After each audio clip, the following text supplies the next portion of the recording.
Astro সলিউশনের আরো একটা অনুষ্ঠানে আপনাদের স্বাগত। পরিবার পরিবার কথাটা বললে আমাদের মনে কি আসে? স্বামী স্ত্রী, সন্তান, বাবা মা, পুরো একটা কমপ্লিট পরিবার। এমন অনেক মানুষজন আছেন আমাদের চারপাশে যারা এই কমপ্লিট পরিবারের মধ্যে পড়ে না। কেননা বিয়ে হয়ে গেছে, অনেকগুলো বছর কেটে গেছে, ডক্টর দেখাচ্ছেন, সব রকম চেষ্টা করছেন, মন্দিরে যাচ্ছেন, কিন্তু মা ডাক বা বাবা ডাকটা শুনতে পাচ্ছেন না। কেন? এর কি কোনো গ্রহগত দিক আছে? নিশ্চয়ই আছে, কারণ যাকে নিয়ে আমি তানিয়া চলে আসি, অর্থাৎ রোহিণী অ্যাস্ট্রো সলিউশনের অনুষ্ঠানে যিনি মুখ্য ভূমিকায় থাকেন তিনি পণ্ডিত শঙ্খজিৎ ভট্টাচার্য। তিনি কিন্তু বলেন যে ওই রাশি আর গ্রহ লগ্ন, মানে অ্যাস্ট্রোলজিক্যাল ভাষায় যদি বলি যে এই গ্রহের বাইরে কিছু নেই, যা কিছু সমস্ত কিছু এই গ্রহগুলোর মধ্যেই ঘুরে বেড়াচ্ছে, প্রবলেম থেকে সলিউশন সবটাই। তাহলে আর দেরি কিসের? চলুন, আজকে যারা এখনো পর্যন্ত সন্তানের মা বা বাবা হতে পারেননি তাদের জন্য আজকের এই অনুষ্ঠানটা খুব ভালো করে লক্ষ্য করুন, ভালো করে শুনুন। স্বাগত জানাবো পণ্ডিত শঙ্খজিৎ ভট্টাচার্যকে। নমস্কার পণ্ডিতজি। নমস্কার। হ্যাঁ, তো আজকে যেটা বিষয় নিয়ে আজকে আলোচনার বিষয়, সন্তান হচ্ছে না বা সন্তান যোগ আছে কিনা চার্টে। তো সবার আগে বলবো যে দেখুন, যখন কেউ আসে আমাদের কাছে যে পণ্ডিতজি এতদিন হয়ে গেল বিয়ে হয়েছে কিন্তু সন্তান হচ্ছে না, তো এই সন্তান হওয়াটা না সম্পূর্ণটা নির্ভর করে স্বামী এবং স্ত্রী উভয়ের জন্মছকের উপর। আচ্ছা, ঠিক আছে। তো কিছু কিছু সময় কিছু মানুষ, বিশেষ করে মেয়েরাই এসে বলে যে পণ্ডিতজি আপনি আমাকে একটু উপায় বলে দিন, শ্বশুর বাড়িতে ভীষণ কথা শুনতে হচ্ছে। বিশেষ করে এটা মেয়েদেরকে ফেস করতে হয়, কারণ সন্তান না হলেই একটা মানুষের মধ্যে ধারণা হয়ে গেছে, আমাদের কনসেপ্টটাই এটা হয়ে গেছে যে নিশ্চয়ই মেয়ের সমস্যা আছে বলেই সন্তান হচ্ছে না। এক্স্যাক্টলি। কিন্তু তারা একটু বিচার করে দেখে না যে সন্তান হতে গেলে স্বামী এবং স্ত্রী উভয়কেই প্রয়োজন আছে। তো স্বামী এবং স্ত্রী উভয়ের ক্ষেত্রে যখন আমাদের দেখতে হবে, তখন তো আমাদের তাদের চার্টটাও বিশ্লেষণ করাটা ভীষণভাবে জরুরি। সন্তানের হতে গেলে স্বামী এবং স্ত্রী উভয়েরই চার্টটা ভীষণভাবে দেখা আমাদের কাছে আগে জরুরি। তো আমরা কখনোই কোনো একটি মানুষের চার্ট দেখে বলতে পারি না যে না আপনার সন্তান যোগ নেই বা আপনার সন্তান হবে না। তো সন্তান হতে গেলে স্বামীর জন্মছকও দেখতে হবে, স্ত্রীর জন্মছকও দেখতে হবে। এবং শুধু তাই নয়, জন্মছকে কোথায় দেখবেন? একজন মানুষের সন্তান হতে গেলে জন্মছকের পঞ্চম ঘরকে অ্যাক্টিভ হওয়া ভীষণভাবে দরকার। যে তার পঞ্চম ঘর লগ্ন সাপেক্ষে এবং রাশি সাপেক্ষে, মানে চন্দ্র সাপেক্ষে পঞ্চম ঘর কোথায় হচ্ছে, পঞ্চম রাশিটা কোন হাউসে পড়ছে, এই জিনিসগুলো কিন্তু ভীষণভাবে আগে দেখা প্রয়োজন। কারণ জন্মছকে যদি দেখা গেল ওয়াইফের জন্মছকে রয়েছে তার সন্তান প্রাপ্তির যোগ রয়েছে, ঠিক আছে, কিন্তু হাজবেন্ডের দেখা গেল জন্ম ছকে সন্তান যোগ খুব কম রয়েছে, সেক্ষেত্রে কিন্তু তাদের মধ্যে সন্তান হওয়াটা কিন্তু স্বাভাবিক ব্যাপার নয়। তো এই বিচারগুলো কিন্তু ভীষণভাবে আগে জরুরি। যে পঞ্চম ঘরটা দেখতে হবে আমাদের, যে তার কোন হাউসে পড়ছে বা কোন রাশিতে আছে, এই জিনিসগুলো যখন দেখবো, বা পঞ্চম ঘরের ওপর কোনো খারাপ গ্রহের দৃষ্টি আছে কিনা, বা পঞ্চম ঘরের ওপর কোনো কুগ্রহ বসে রয়েছে কিনা, এই জিনিসগুলো কিন্তু আমাদেরকে দেখতে হবে। সাপোজ মনে করুন যদি কারোর পঞ্চম ঘরে দেখা যায় বা ফোর্থ হাউসে যদি দেখা যায়, বিশেষ করে ফোর্থ হাউসে যদি কারোর রাহু এবং পঞ্চম ঘরে যদি কারোর রাহু, এই দুটো ঘরই যদি দেখা যায় যে রাহু বসে রয়েছে, তাহলে কিন্তু অবশ্যই করে এটা প্রমাণিত যে সেই মেয়েটির কিন্তু মিসক্যারেজ হওয়ার সম্ভাবনা থাকে। এরকমও কিছু কিছু দেখা যায় যে সন্তান আসছে কিন্তু মিসক্যারেজ হয়ে যাচ্ছে, ধরে রাখতে পারছে না, এর জন্যও কিন্তু রাহু কোনো না কোনো ভাবে দায়ী। আবার কিছু কিছু ক্ষেত্রে দেখা যায় যে কেতু আছে পঞ্চম ঘরে কিন্তু সাথে শনি যুক্ত হয়ে আছে, শনি যুক্ত হয়ে থাকলে কিন্তু সেখানে কিন্তু সন্তান হতে সমস্যা তৈরি করে। কারণ লাল কিতাবের ভাষায় বলছে জন্মছকে যদি কোনো একটা জায়গায় কেতু এবং শনি যদি দুটো প্ল্যানেট যদি একসাথে থাকে তাহলে কিন্তু তার কুষ্টিটাতে লক করে দিল। এবার লক তো করলো বুঝলাম, তাহলে কি পুরো কুষ্টিটাই লক হলো? না, কোন ঘরে বসতো সেটা যদি পঞ্চম ঘর হয় তাহলে তার সন্তানের জায়গাটা কিন্তু ব্লকেজ করে দিল। আবার যদি পঞ্চম ঘর থেকে শুধু সন্তান নয়, পঞ্চম ঘর থেকে কিন্তু একটা মানুষের জীবনে সাকসেসও বিচার করা হয়। পঞ্চম ঘর থেকে আবার একটা মানুষের পড়াশোনা কতদূর করবে, বেসিক এডুকেশনটা, সেটাও কিন্তু পঞ্চম ঘর থেকে বা 4th হাউস এবং 5th হাউসের দুটো থেকেই দেখা হয়। তো এই জিনিসগুলো কিন্তু ভীষণভাবে জরুরি। তাই জন্য কখনোই আমরা বলতে পারি না যে একটা মানুষের চার্ট দেখে যে তার জন্মছকে সন্তান যোগ নেই বা হবে না, বা আরেকজনের চার্ট দেখে বলতে পারি না যে দুজনের চার্ট বিশ্লেষণ না করা অবধি কখনোই আমরা এই সিদ্ধান্তে আসতে পারবো না যে তাদের মধ্যে সন্তান যোগ নেই।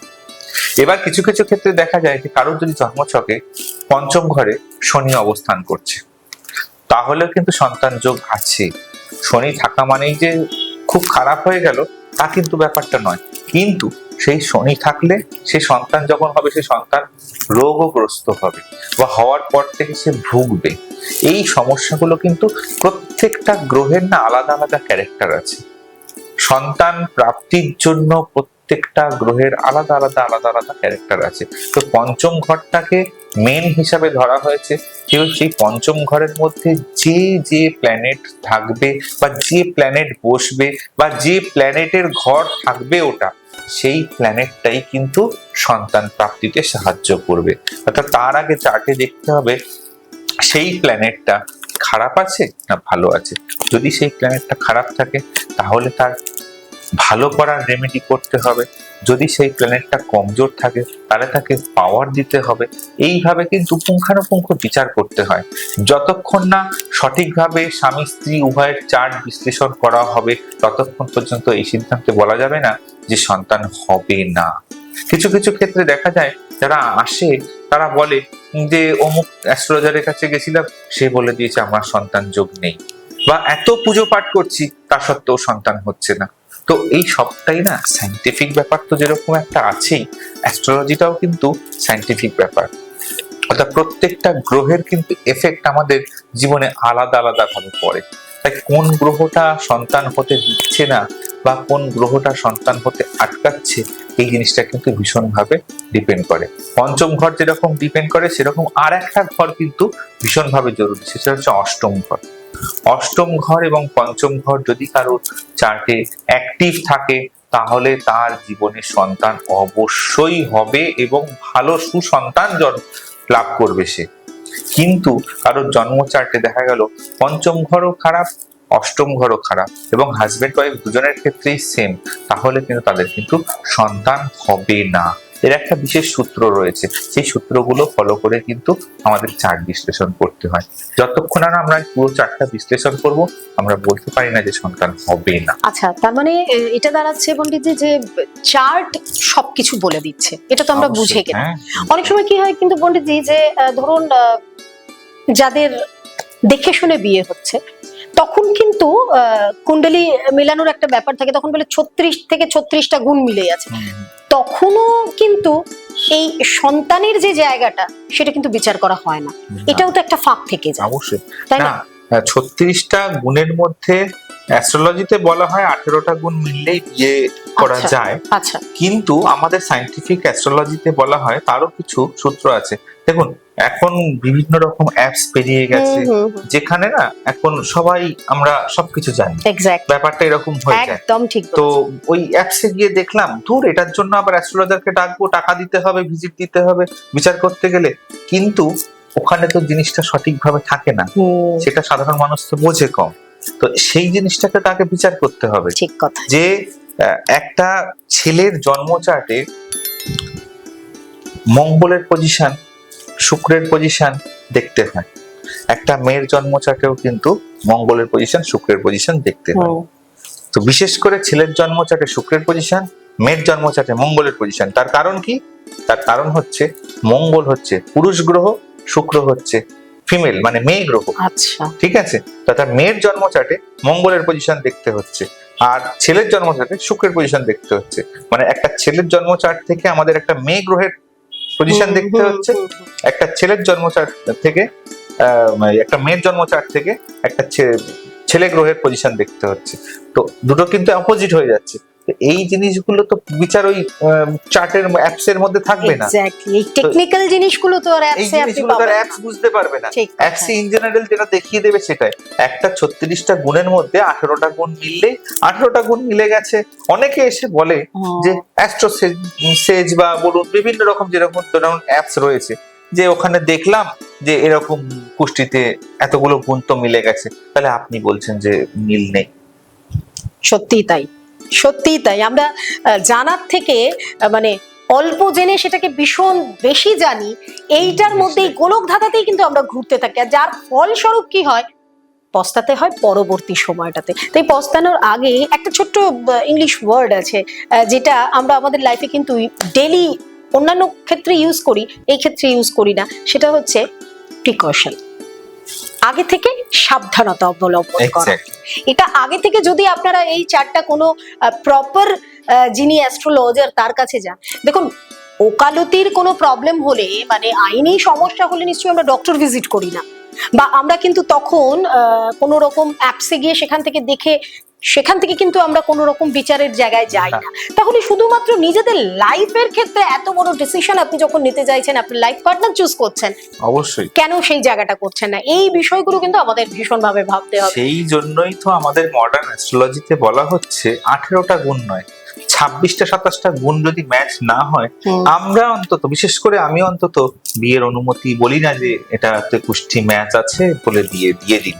কারণ এরকম বহু আমি দেখেছি যে কুষ্টি মিলিয়েই তো বিয়ে করেছিলাম, তাহলে কেন আমার ডিভোর্স হলো?